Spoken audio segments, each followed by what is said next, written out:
Voilà, ça fait plaisir de vous retrouver. On a sauté quelques jours, alors on est content de se retrouver avec d'autant plus de joie. Voilà, que Dieu soit béni pour ces bons moments que nous pouvons passer, d'un côté avec le chant, d'une manière de s'exprimer tous ensemble, avec les mêmes mots, les mêmes paroles, mais aussi de pouvoir nous exprimer individuellement aussi, par notre vie, notre service auprès du Seigneur. On sait que la volonté de Dieu, c'est que nous le connaissions lui, lui seul. Et celui dont il nous a envoyés, c'est-à-dire son Fils bien-aimé. Toute notre vie de chrétien a pour but d'apprendre à connaître Dieu. Autrefois, nous adorions, on pensait adorer Dieu, on offrait des prières à un Dieu, mais on ne savait pas qui c'était. Donc, comme on ne connaissait pas qui était Dieu, on offrait des choses que Dieu n'aimait pas, mais on pensait qu'il les aimait. Et on pensait que le fait de le faire, c'était suffisant pour lui plaire. Mais jamais on lui a demandé si c'était selon sa volonté, s'il était d'accord. On a fait les choses comme ça, d'une manière traditionnelle. On a offert, soi-disant à Dieu, des offrandes, des ceci, de cela. La Bible, Paul dit, vous les offriez à des démons. Vous vous rendez compte? On était sincères et sincèrement dans l'erreur. Jusqu'au jour où le Seigneur s'est fait connaître à nos cœurs et on a appris que bien des gens dans le monde dans lequel on est, et en France surtout, qui est un pays christianisé, a adopté bien des attitudes, des choses qu'ils font, mais qui n'a rien à voir avec l'Évangile. Et je peux comprendre qu'aujourd'hui, la profession ou la vocation de l'Église se trouve dans une situation un peu compliquée, parce que on sent que le monde dans lequel nous vivons adhère plus facilement à un Dieu qui laisse tout faire, plutôt qu'à un Dieu qui dit non, je ne suis pas d'accord. On a tellement l'habitude, des fois nos enfants capricieux, qui veulent toujours tout, qu'on leur dise toujours oui, oui, et ils ne savent plus ce que ça veut dire non. Et pourtant, dans le monde dans lequel on vit, les oui ne sont pas toujours bons. Il faut savoir dire non pour qu'ils comprennent. D'ailleurs, me semble-t-il, ça avait été fait le sujet d'une étude. Les sociologues, tout ça, ont remarqué qu'il fallait rééduquer les enfants pour qu'on leur apprenne à leur dire non. Vous voyez, non.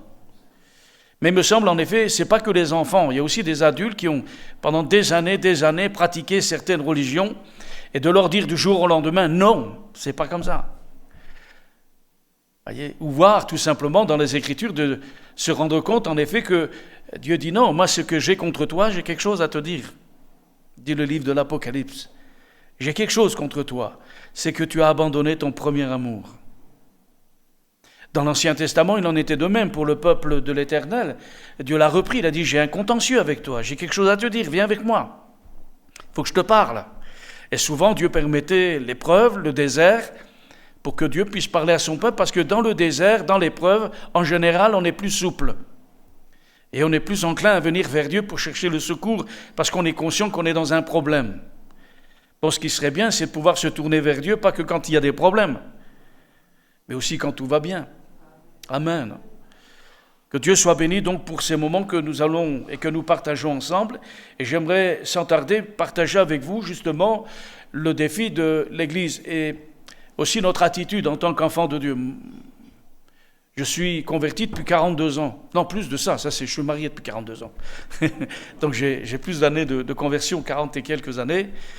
Et donc je me dis, Gérard, tu es plus près du retour de Jésus que lorsque j'ai cru. Mais je me souviens comment j'étais quand j'ai commencé. Et la question, c'est où j'en suis. Est-ce que je pense que j'ai suffisamment fait de parcours pour dire maintenant tu peux te reposer? Ou est-ce que dans la volonté de Dieu d'apprendre à le connaître, j'ai encore besoin de l'apprendre? Qu'est-ce que vous en pensez, vous?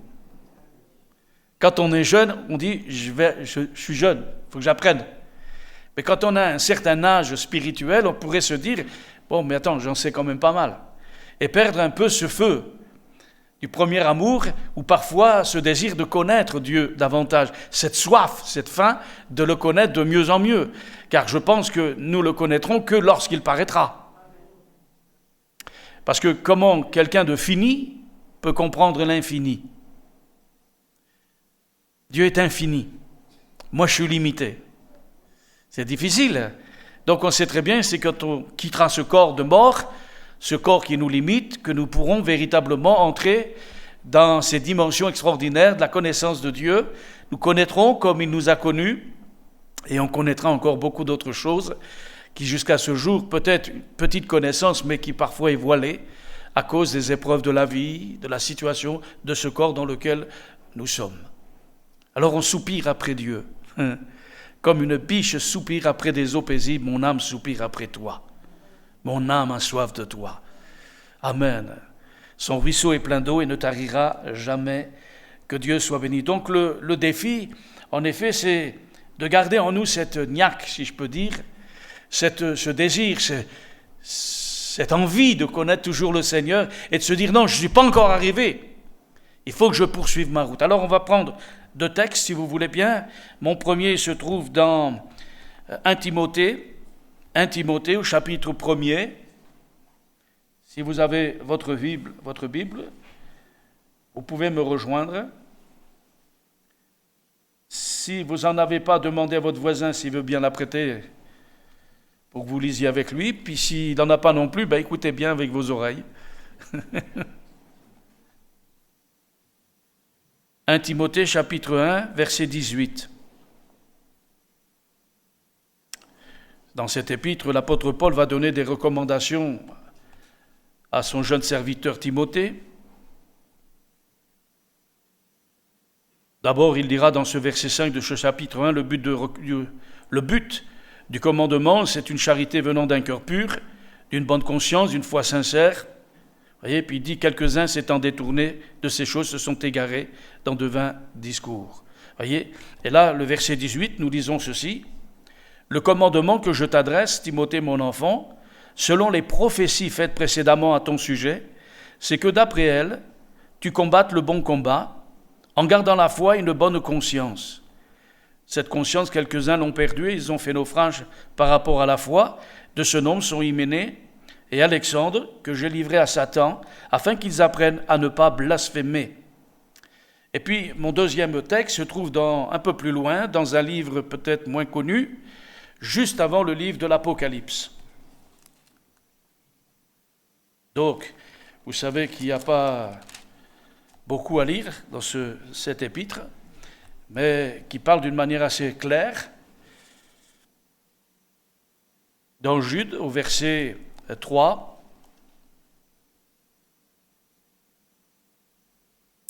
Jude 3, c'est bon? Bien-aimés, comme j'ai désiré vivement vous écrire au sujet de notre salut commun, je me suis senti obligé de le faire afin de vous exhorter, à combattre pour la foi qui a été transmise aux saints une fois pour toutes. Car il s'est glissé parmi vous certains hommes dont la condamnation est écrite depuis longtemps, des impies, qui changent la grâce de notre Dieu en dissolution et qui renient notre seul Maître et Seigneur Jésus-Christ. Je veux vous rappeler, à vous, qui savez fort bien toutes ces choses, que le Seigneur, après avoir sauvé le peuple et l'avoir tiré du pays d'Égypte, fit ensuite périr les incrédules, qu'il a réservé pour le jugement du grand jour, enchaîné éternellement pour les ténèbres. Amen. J'arrête là ma lecture. Elle me suffit déjà pour pouvoir nous introduire dans ce sujet ce soir. En effet, ça nous parle bien évidemment d'une mise en garde contre les impies dans cette épître, bien sûr, de Jude. Vous remarquerez aussi que cette épître, elle n'est pas adressée à une église en particulier. À qui elle est adressée, cette lettre?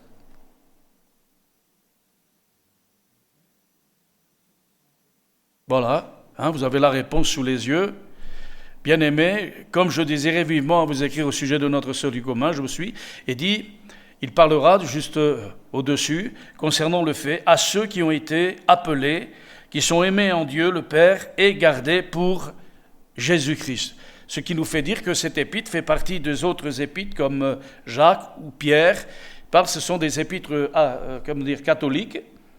Catholique, non pas selon la religion catholique, mais catholique dans le sens de son terme, qui veut dire universel. C'est-à-dire qu'elle n'est pas adressée à une église, à un responsable d'église, mais à tous les croyants, à tous ceux qui sont bien-aimés, à tous ceux qui sont appelés. Ce qui veut dire que cette épître s'est adressée à Tarbes, ce soir. Elle nous est adressée à nous. puisqu'on fait partie de tous ceux qui ont été appelés par le Seigneur, qui sont aimés, bien aimés du Seigneur. Aimer, c'est bien, et bien aimer, c'est mieux. Et c'est de cette manière que Dieu nous aime les uns les autres. Il nous aime d'un amour éternel, d'un amour parfait, qui, en effet, se sépare de l'égoïsme, l'égocentrisme et des intérêts personnels. Dieu ne nous aime pas pour ce qu'on lui donne, ce qu'on lui offre, ce qu'on pourrait faire de bien. Dieu nous aime parce qu'il est amour. C'est sa nature même. Dieu nous aime d'un amour éternel. Et nous sommes appelés à grandir, à connaître de plus en plus cet amour qui n'est pas de la mièvrerie, qui n'est pas du béni oui-oui, mais un amour sincère, un amour pur, parfait, sans défaut. Que Dieu soit glorifié, qui amène parfois à nous consoler et parfois à nous discipliner. Des fois à nous encourager à une chose et des fois à nous empêcher de faire la chose. Ça, c'est l'équilibre, c'est dans l'amour de Dieu. Dieu fait tout par amour pour chacun d'entre nous. Et puis, le sujet qui ressort bien sûr dans cet épître de Jude, c'est bien sûr une mise en garde contre les impies. Contre les impies. Et puis, bien sûr, ces impies sont décrits dans le chapitre, dans les versets qui suivent, un peu plus loin, bien évidemment, du verset 3 au verset 19, on a là toute une panoplie contre les impies. Car il s'est glissé parmi vous certains hommes dont la condamnation est écrite depuis longtemps, des impies qui changent la grâce de notre Dieu en dissolution et qui renient notre seul Maître et Seigneur Jésus-Christ. Voyez, le temps, on y est déjà, où on voit que la grâce de Dieu, elle est déréglée. Au nom de la grâce, on pêche. Au nom de la grâce, on justifie le péché.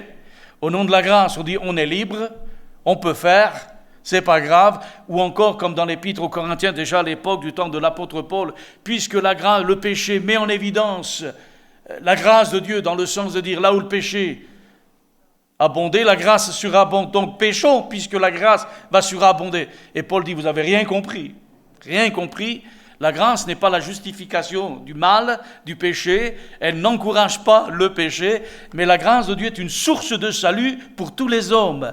Elle nous enseigne à renoncer à l'injustice, à l'impiété, pour vivre d'une manière digne du Seigneur. Et puis toujours dans ces versets, il dit, je veux vous rappeler, à vous qui savez fort bien toutes ces choses, que le Seigneur, après avoir sauvé le peuple et l'avoir tiré du pays d'Égypte, fit ensuite périr les incrédules. Et là, il parle en effet du sort qu'il réserve en effet à ces hommes qu'on appelle des impies. Alors, je ne sais pas ce que pour vous, comment vous voyez les impies. Dans tous les cas, dans ces versets, ils sont décrits comme des gens c'est irréversible. C'est irréversible. Et puis, les temps vont venir où ça va s'amplifier. Il va y avoir un temps où ce sera vraiment difficile, dur. L'apôtre Paul en parle en Timothée, nous allons le voir, mais quand on parle des impies, c'est-à-dire ceux qui marquent le mépris de la religion. Le mépris de la religion, des croyances religieuses, ou encore des personnes qui insultent à la religion, qui s'élèvent contre la divinité. Et c'est un peu ce qui va se passer de plus en plus. Quand on lit les versets bibliques, quand on lit les enseignements de la parole de Dieu, que ce soit dans l'Ancien Testament, les prophéties qui ont été annoncées, on ne va pas vers le meilleur. On ne va pas vers le meilleur. On va vers le pire. Le pire est devant nous. Humainement parlant, le pire est à venir. Et la parole de Dieu, elle est très claire là-dessus. Et les prophètes de l'Ancien Testament, les prophéties, et dans le Nouveau Testament aussi, c'est annoncé, c'est dit, bien sûr, de plus en plus, les gens deviennent irreligieux. On s'élève contre tout ce qui est divin. On ne veut ni de Dieu, ni de loi. On veut effacer d'un revers, en effet, toutes ces choses. Les hommes deviennent de plus en plus rebelles. C'est très caractéristique que nous remarquons dans ce monde. La violence augmente. La peur de l'autorité n'existe plus. Elle est confrontée, affrontée, en effet, par les hommes, par des jeunes. On se rend bien compte que les choses ne vont pas vers le meilleur. Mais on va de mal en pis. Vous allez me dire, mais dans une église évangélique de Pentecôte, peut-on dire qu'on va vers le mal, vers le plus mauvais ? Ben oui. L'église évangélique, qu'elle soit dirigée par le Saint-Esprit, ne doit pas voiler la réalité ni la vérité de la parole de Dieu. Elle s'efforce de dévoiler les choses à venir, de mettre la révélation des choses à venir. C'est une parole prophétique et Dieu ne va pas nous donner des choses qui ne sont pas vraies. Et le but de Dieu, le but de l'amour, c'est ne pas de surprendre, mais d'avertir. Le propre de l'amour, c'est d'avertir. Mieux vaut prévenir que guérir.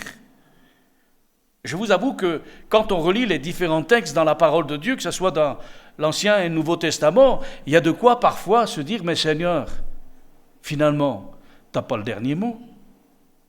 Puisqu'on va vers le mal, que la nuit s'épaissit, et que même les Écritures disent qu'à un moment donné, on ne pourra plus travailler. Alors finalement, on a perdu. C'est les ténèbres qui gagnent. Vous voyez, on peut se poser la question. Jusqu'à un moment donné, on ne pourra plus travailler. Ce n'est pas qu'on ne veut pas, c'est qu'on ne pourra pas. Pourquoi ? Parce qu'il y aura une telle opposition, il y aura une telle noirceur dans le monde dans lequel nous vivons. Les gens seront dominés par des vices, des passions, toutes sortes de choses qui font qu'on a l'impression que vraiment il y a une chape de plomb qui vient et qui fait que ça va se développer, mais dans le mal. Ça va être de plus en plus difficile. Il ne faut pas se faire d'illusions. Et vous savez que la Bible n'est pas là pour nous faire croire des choses qui ne sont pas, mais au contraire de nous donner une vision claire des choses à venir. Regardez qu'est-ce que dit Paul dans 2 Timothée chapitre 3 verset 1-9. Il dit « Sache que dans les derniers jours, il y aura des temps difficiles car les hommes seront égoïstes, amis de l'argent, fanfarons, hautains, blasphémateurs, rebelles à leurs parents, ingrats, irreligieux, insensibles, déloyaux, calomniateurs, intempérants, cruels, ennemis des gens de bien, traîtres, emportés, enflés d'orgueil, aimant le plaisir plus que Dieu, ayant l'apparence de la piété, mais reniant ce qui en fait la force. » La Bible dit « Éloigne-toi de ces hommes. » Il en est parmi eux qui s'introduisent dans les maisons et qui captivent des femmes d'un esprit faible et bornées, chargées de péchés, agitées par des passions de toute espèce, apprenant toujours et ne pouvant jamais arriver à la connaissance de la vérité. De même que Janès et Jambres s'opposèrent à Moïse, de même ces hommes s'opposent à la vérité, étant corrompus d'entendement, réprouvés en ce qui concerne la foi, mais ils ne feront pas de plus grands progrès, car leur folie sera manifeste pour tous, comme le fut celle de ces deux hommes. Voyez, déjà, l'apôtre Paul avertit d'une manière très claire dans la parole de Dieu que nous allons vers des temps qui vont aller de plus en plus, ils seront de plus en plus difficiles, où les crises augmenteront et on sait d'où ça vient. Pourquoi ces crises ? Pourquoi ce monde qui s'enténèbre de plus en plus ? Parce qu'il y a un abandon de la parole de Dieu, un désintéressement de la parole de Dieu, et qui va gagner malgré tout, même le peuple de Dieu. Puisque la Bible dit qu'à un moment donné, à cause de l'iniquité qui va s'accroître, l'amour d'un plus grand nombre va se refroidir. D'où le fait qu'il faut véritablement prendre en considération ces paroles. Plus on s'éloigne de Dieu, plus on s'éloigne de la parole de Dieu, plus on va vers le mauvais. Et on comprend pourquoi, du tohu-bohu, du livre de la Genèse, lors de la création, Dieu a fait retentir sa parole. Mais Dieu avait déjà un plan dans sa tête. Avant que toute chose n'arrive, il savait très bien que toutes choses se feront par le pouvoir de sa parole et qu'il soutiendrait toutes choses par le pouvoir de sa parole. Et j'aimerais vous dire quelque chose que j'ai appris. Saviez-vous que nous, en tant que créatures de Dieu, Dieu nous a donné des cellules pour lire, ce qui n'existe pas chez les animaux. Mais nous, on a dans notre cerveau un endroit particulier pour nous donner de lire, de savoir lire. Alors qu'au début, il n'y avait pas de livre. Mais Dieu qui sait tout, avait préparé toutes choses. Et on sait de quelle manière, en effet, les choses se sont faites, jusqu'à ce que la parole, en effet, a été écrite par Moïse de la main de Dieu, puis ensuite tout ce qui s'est passé, et tout ce qu'on a, et le canon biblique, tout ce que Dieu a permis, et comment la parole de Dieu est venue jusqu'à nous, avec l'imprimerie, avec tout cela, vous vous rendez compte? Imaginez-vous ce soir que je vous lise, je dis, on va lire la parole de Dieu, et qu'on ouvre la Bible et que toutes les pages sont blanches. Ah mince, je me dis, tiens, Je croyais il y a plus d'imprimerie, il n'y a plus rien dessus. Vous allez chercher une Bible à la bibliothèque, la sœur, elle vous donne une Bible, elle dit voilà, vous l'ouvrez, toutes les pages sont blanches. Imaginez-vous la foi sans la parole. Comment on fait? Qu'est-ce que vous pensez qui va se passer? Ah, la foi, elle viendra, hein? Mais laquelle? Une foi livrée, en effet, à soi-même, au raisonnement humain, à sa sensibilité. Chacun donnera sa couleur.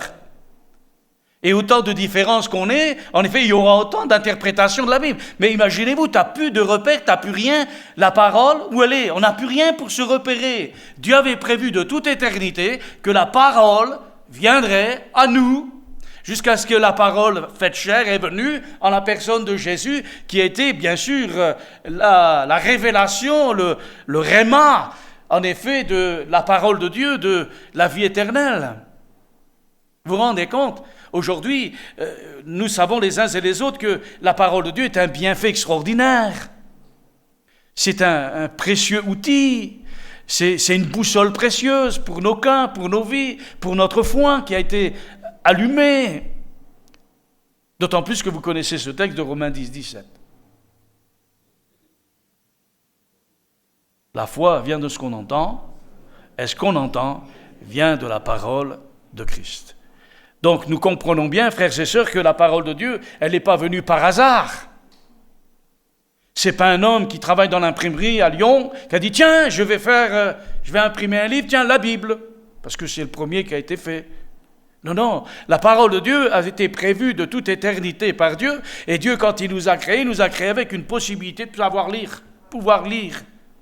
Parce qu'il savait très bien que tout homme que nous sommes, on avait besoin en effet d'une parole, d'une lampe à nos pieds, une lumière sous notre sentier, pour que notre foi ne soit pas livrée à n'importe qui, à n'importe quoi, à toute émotion et condition dans lesquelles on est. Parce que ça serait la cacophonie totale.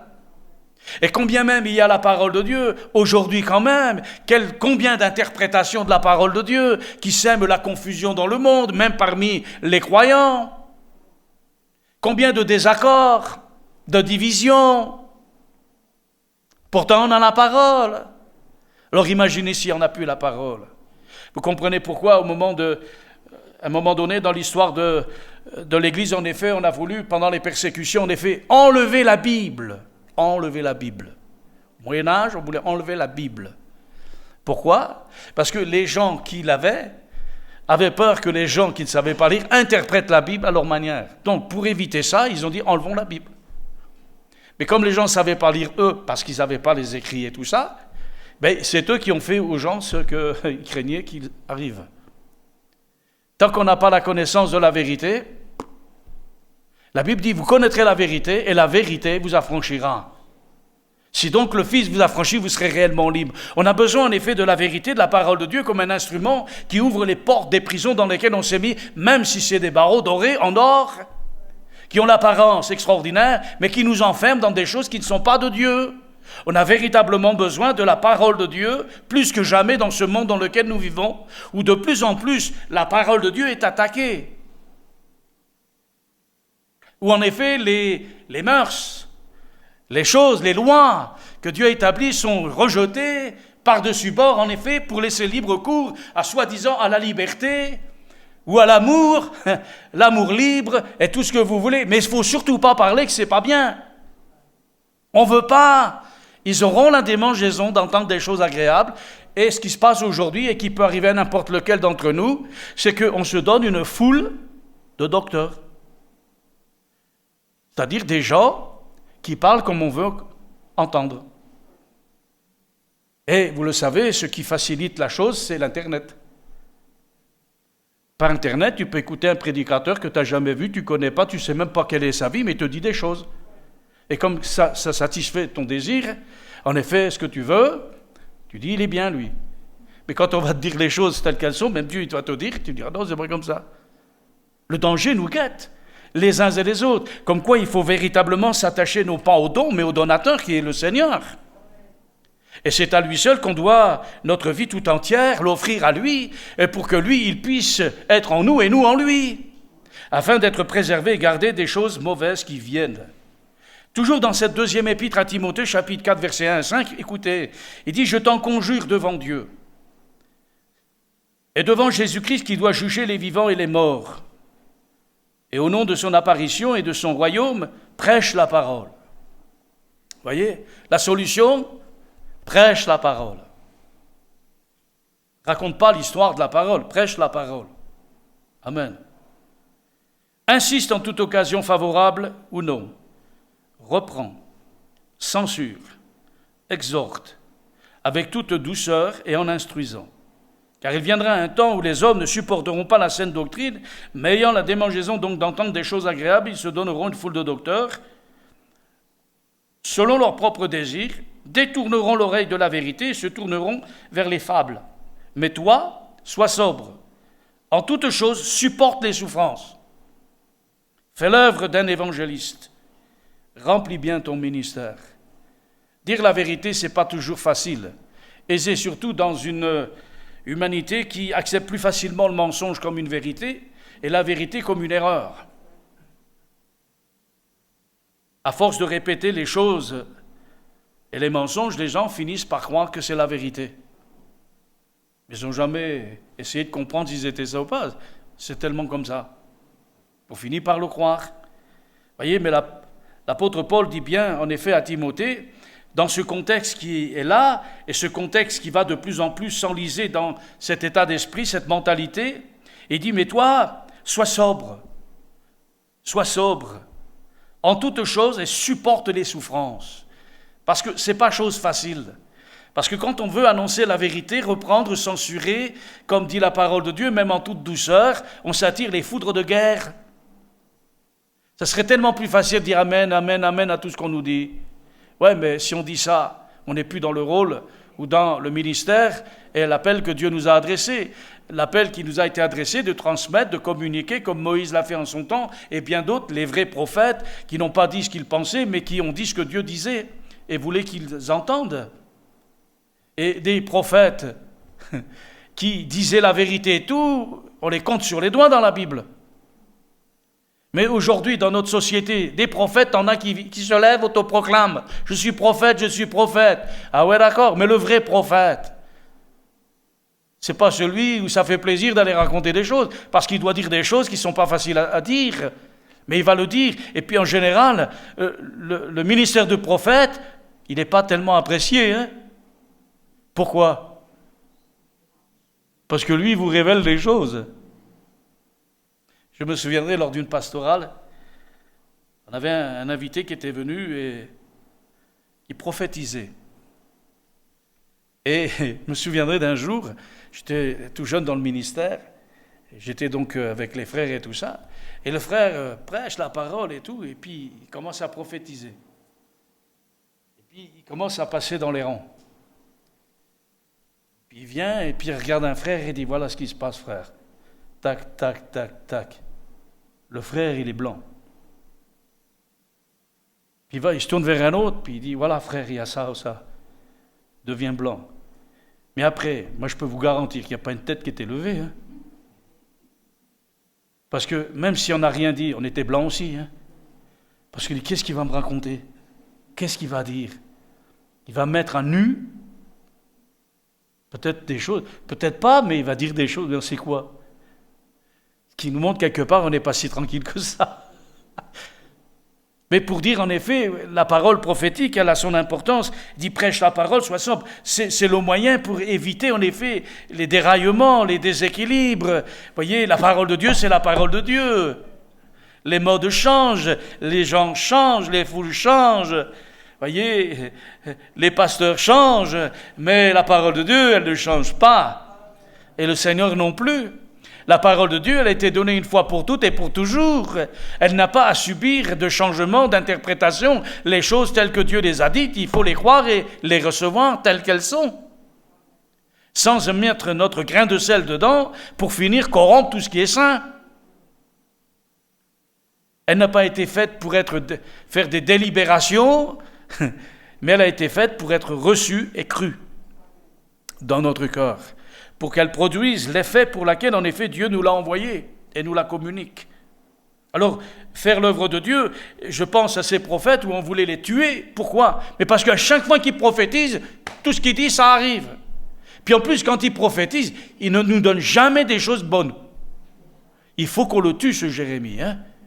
Et ils ont dit, tuons-le avec la langue.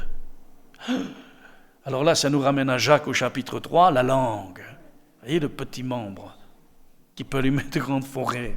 Tel un gros bateau qui est gouverné par un petit gouvernail. Vous voyez, puis aujourd'hui, les géants des mers, les grands paquebots, les grands ceci, vous regardez le cockpit, il a une petite manette, c'est comme les jeux, vous voyez, les petits jeux, là, c'est un gros, ils ont des petites manettes, je dis.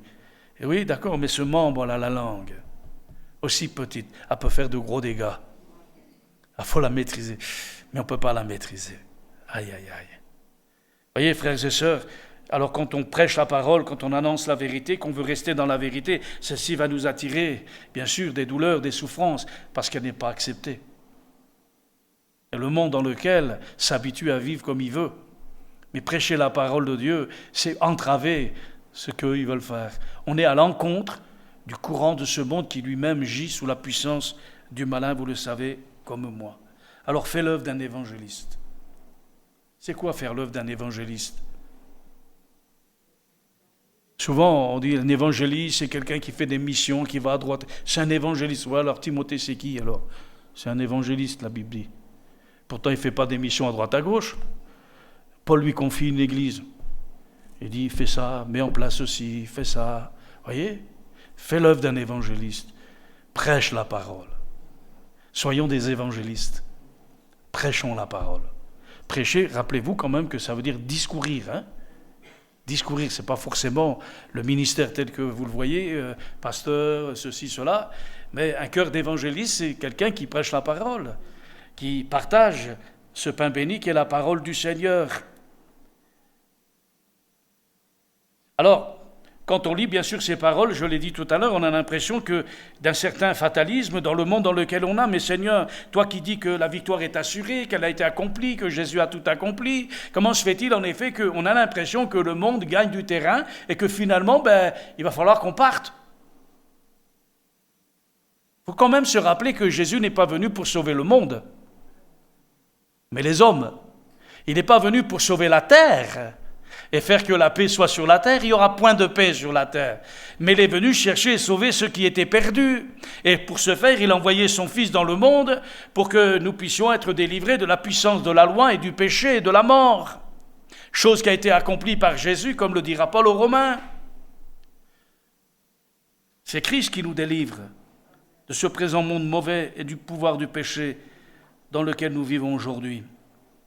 Donc, la Bible le dit, il n'y a pas de fatalisme, mais il y a un rappel et puis il y a une mise en garde, en effet, d'être sur nos gardes les uns et les autres. Parce que l'état d'esprit, la mentalité devient de plus en plus difficile, mais nous, on a intérêt véritablement à être prêts et ne pas attendre le dernier moment, mais toujours de se fortifier par la grâce de Dieu, dans la grâce de Dieu, pour que nous ayons toujours la force pour résister, persévérer et aller jusqu'au bout. Amen. Je pense qu'on n'est pas encore arrivé. Mais il faut traverser ces temps difficiles et ce n'est pas impossible, c'est possible.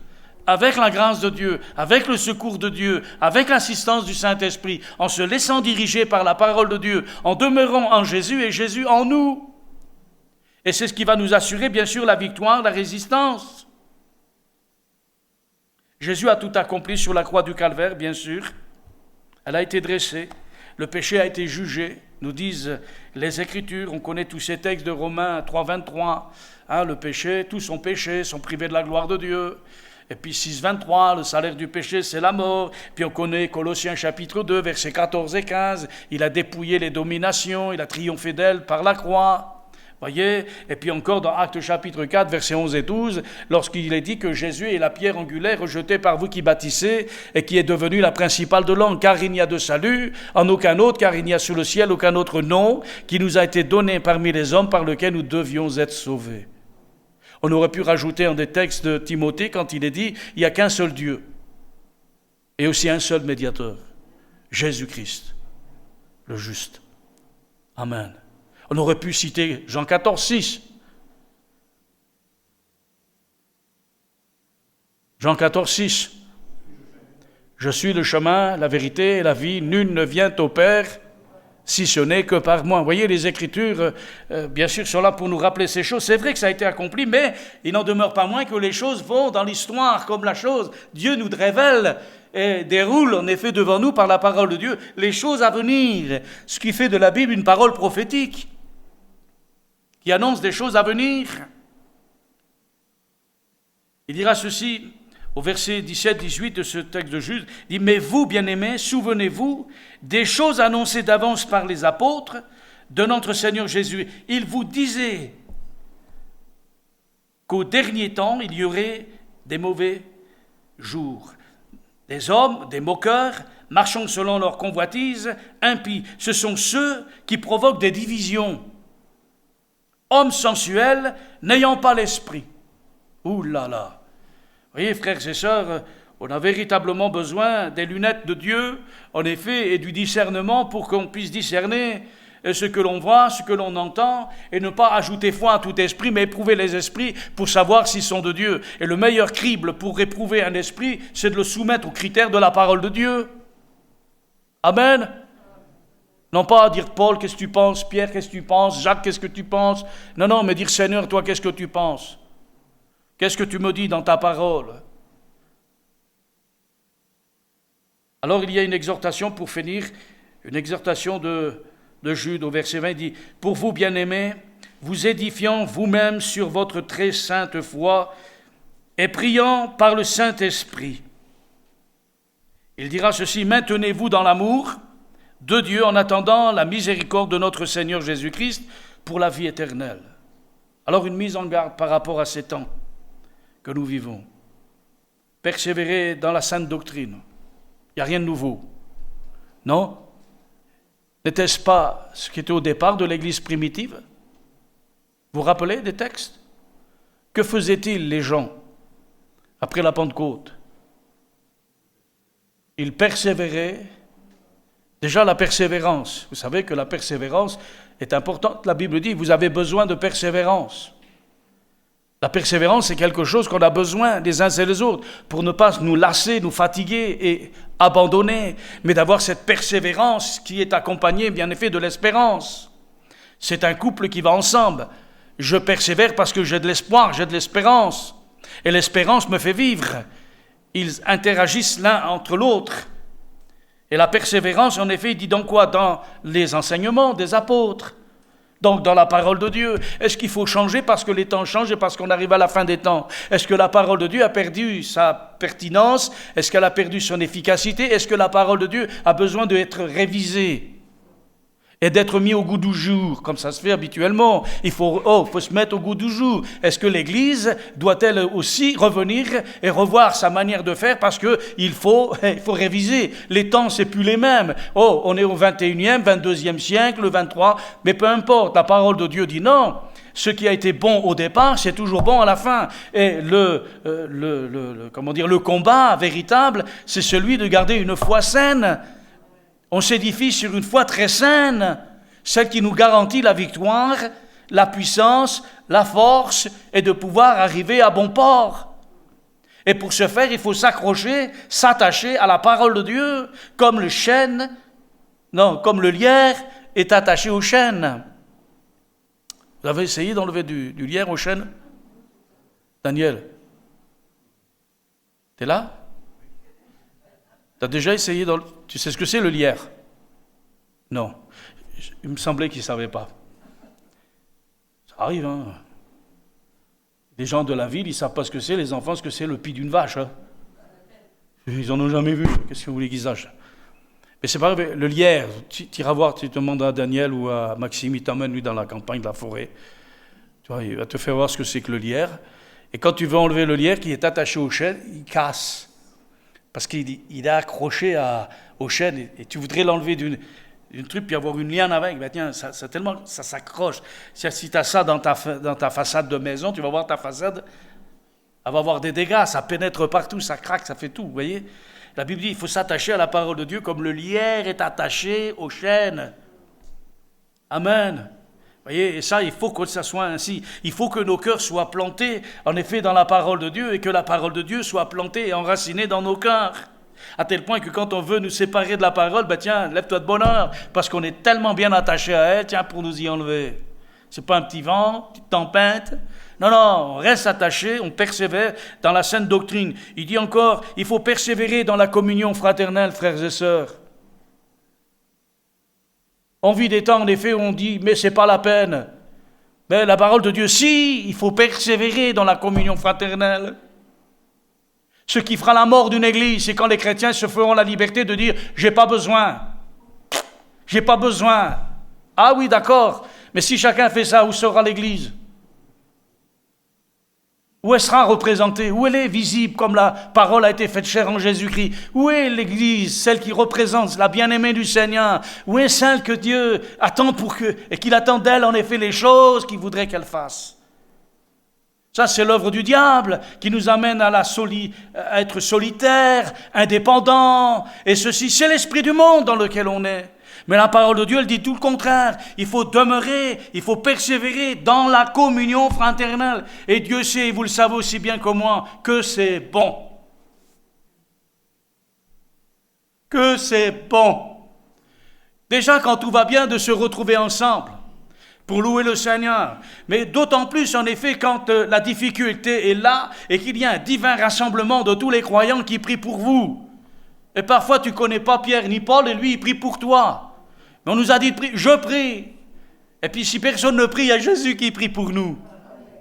Et sa prière est constante, elle est efficace sur la terre. Il n'y a pas à douter que là-haut, elle a encore davantage. Il dit aussi de persévérer dans les prières.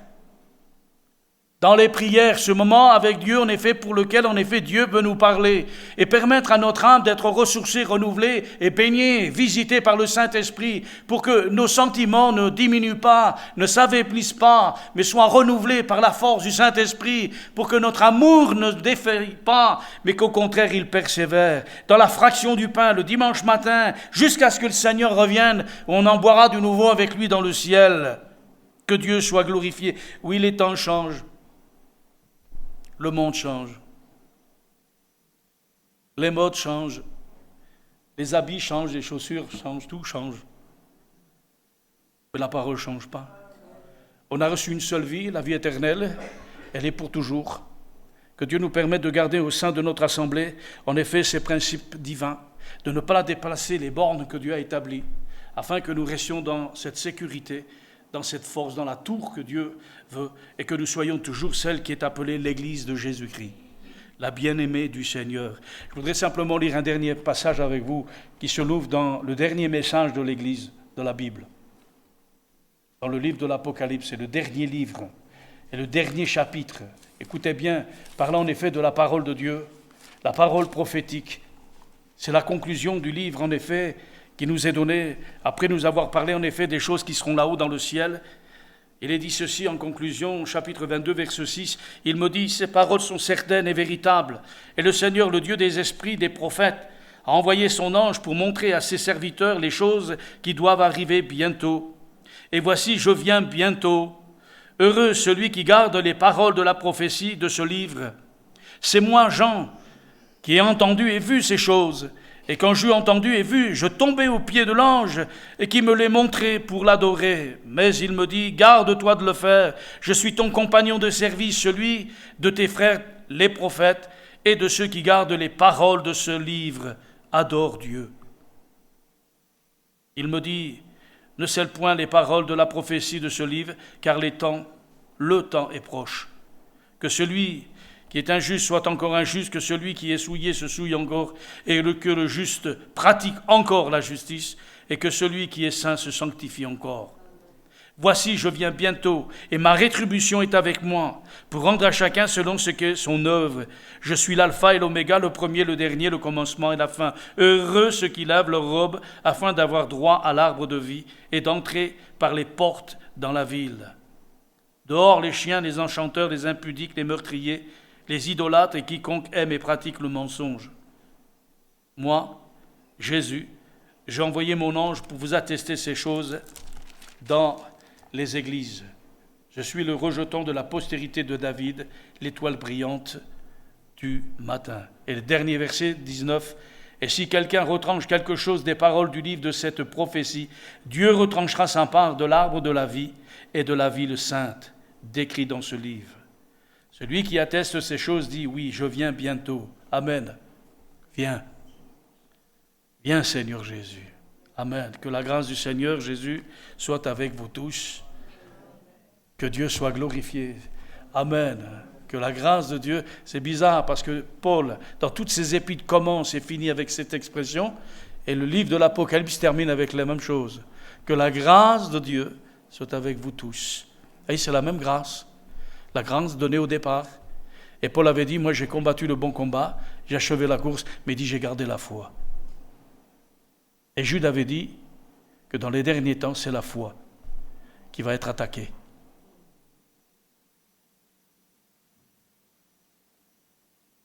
Mais en quoi? La parole. On va enlever la parole, on va dérégler. Notre combat, c'est de garder la parole. La chérir dans notre cœur pour être préservé et qu'on puisse triompher, expérimenter la grâce de Dieu, sa bonté, sa miséricorde, et de dire, il fait bon vivre à l'ombre du Tout-Puissant, l'Éternel. Amen.